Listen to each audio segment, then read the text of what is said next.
In this English lesson, you're going to listen to a short story called The Community Garage Sale. Now, this is going to help your English listening skills greatly. And this story is specific to learners so that you can learn new words and phrases. Now, to take the lesson, I recommend doing this. Listen to the story while reading the captions. Now, if you're on Apple Podcasts or Spotify, I'll leave a link to the story or have the story in the description for you. If you're on YouTube, turn on captions and the story is right there. Then go through the language analysis so you can learn new words and phrases. Again, this is going to be in the description for you. And then go back and listen to the story again. My name is Jack from To Fluency. It is great to have you here. Let's go into the story now called The Community Garage Sale. Anna stood in her garage, hands on her hips, staring at the boxes piled high in the corner. They had been sitting there for years, untouched and gathering dust. Old toys, broken gadgets, clothes that no longer fit. Each box was like a small time capsule filled with forgotten memories. It's time to clear this out, she said to herself. Her teenage son, Max, shuffled in behind her, wearing the face of someone who'd rather be somewhere else. Are you serious, Mum? It's all junk. No one's going to buy this. Anna ignored his complaints as she pulled out a heavy cardboard box from the stack. One person's junk is another person's treasure, she said, brushing off a cloud of dust. You'll see. It was Saturday morning, the day of the annual neighborhood garage sale. The sun was already climbing high and the street buzzed with activity. Neighbors were setting up tables on their lawns, waving at each other as children ran between houses searching for bargains. This was Anna's favorite part of the year. The community garage sale always brought people together, sharing not just their belongings, but their stories. Max carried the first few boxes outside, dragging his feet and grumbling under his breath. This is such a waste of time, he muttered. No one cares about this stuff. Anna smiled to herself as she started unpacking. An old teapot with faded flowers, stacks of books with broken spines, and toys Max had long outgrown. All of it told a story. She carefully placed an old record player on the table, wiping off the dust. She didn't know if it still worked, but it had been her father's, back when records were the center of every home. Around mid-morning, people began to arrive, wandering from lawn to lawn. Children tugged on their parents' sleeves, begging for stuffed animals, and elderly couples browsed through vintage dishes and forgotten records. Anna chatted cheerfully with everyone who stopped by, grateful for the chance to clear some space in her garage, and maybe in her mind as well. That was when she noticed him. An elderly man, neatly dressed, walked slowly toward her table.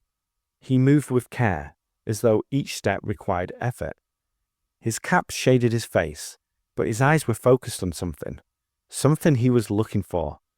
In his hand was a small, folded list. Anna greeted him with a warm smile. Good morning. Let me know if there's something you're looking for. The man hesitated, as if unsure whether to speak. Finally, he cleared his throat and pointed to the table. Do you happen to have a record player? Anna's face lit up. Actually, I do. She turned and carefully lifted the old record player onto the table. It's been sitting in my garage for years. It might still work. The man stared at it, his expression unreadable. For a moment, he didn't say anything. Then, very quietly, he whispered, It's just like the one I had. Anna stopped, her hand still resting on the record player. The way he looked at it wasn't like someone browsing at a garage sale. It was like he'd found something he had lost long ago. He reached out and brushed his fingers gently along the edges. My wife and I had one just like this, he said softly, his voice shaking slightly. We'd sit on Sundays and listen to music together. She loved it. more than anything. He paused, then added, "After she passed, I gave it away. I thought it would make things easier, but..." His voice trailed off, and for a long moment there was only the sound of people chatting in the distance. Anna felt a lump in her throat. She glanced at Max, who had stopped pretending to be uninterested. His usual teenage impatience was gone, replaced by quiet curiosity. Without looking at his mum, Max disappeared into the garage. When he returned, he was holding a small stack of dusty records. Records Anna hadn't seen in years. He handed them to the man without saying a word. "You'll need something to play on it," Max said simply, his voice quieter than usual. The man took the records carefully, as though they were fragile. He looked up at Anna, his eyes filled with gratitude. "How much do you want for all of this?" Anna shook her head. "Nothing. It's a gift.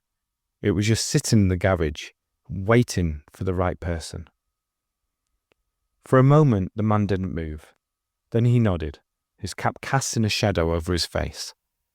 "Thank you," he said softly. "You have no idea how much this means to me." He turned and began walking slowly down the street. The record player and the stack of records held tightly in his arms. Anna and Max watched him go. Max broke the silence first. "I didn't know people cared so much about stuff like that." Anna smiled, feeling both proud and a little emotional. "It's not the things, Max, it's the memories. That record player brought him back to a time when he was happy. That's what matters." Max nodded thoughtfully. He looked at the half-empty table and then back at his mum. "Maybe garage sales aren't so bad after all. Can we do this again next year?" Anna laughed and ruffled his hair. "You're learning, Max. You're learning." As they packed up the remaining items, Anna felt lighter, as though clearing out the garage has made space not just in her home, but in her heart. She glanced down the street one last time, hoping the man was already sitting by a window somewhere, letting the soft crackle of the records bring back the sound of the Sundays he once knew. Wow, I really enjoyed that story. And in that story, we explored several key phrases that help create a vivid and emotional narrative while also focusing on natural English expressions. So stay with me as I break down, as I go through 7 of them to understand their meanings and to see how they can be used in different contexts. The first phrase is, "One person's junk is another person's treasure." And it tells Max that one person's junk is another person's treasure, meaning that something you no longer value might be valuable or meaningful to someone else. This phrase is often used when talking about second-hand items. Another example might be, "I was about to throw out my old chair, but the neighbor took it." One person's junk is another person's treasure. The second phrase is gathering dust. Gathering dust. The story describes the boxes in Anna's garage as gathering dust, which means they have been sitting there unused for a long time. Another example is, "My guitar has been gathering dust in the corner for years." So imagine I have a guitar and I haven't played it. My guitar has been gathering dust in the corner for years. Now, the third phrase is all about memories, and it is this: brought him back to a time. Brought him back to a time. And Anna explains that the record player brought him back to a time when the man was happy. So this phrase describes how objects, sounds, or memories can make someone remember a particular moment from the past. Another example is, "Hearing that song brought me back to a time when I was a child." The fourth phrase is long lost. Long lost. The man looks for a record player like it's a long lost friend, meaning it's something he hasn't seen in a very long time that once had great importance to him. It's often used for people, objects, or memories that are rediscovered. For example, she found a long lost letter from her childhood tucked into that book. She found a long lost letter from her childhood tucked into that book. The fifth phrase is lump in her throat. Lump in her throat. Anna feels a lump in her throat while watching the man with the record player. This phrase describes a physical feeling of feeling emotional. For example, when I watched that video, I felt a lump in my throat. When I watched that video, I felt a lump in my throat. And the next phrase is clearing space in her heart. Clearing space in her heart. At the end of the story, Anna feels that clearing out the garage made space, not just in her home, but also in her heart. And this is a figurative phrase that means letting go of physical or emotional clutter to feel lighter and happier. A similar example is, sometimes clearing space in your home helps clear your mind as well. Clearing space in your home helps clear your mind as well.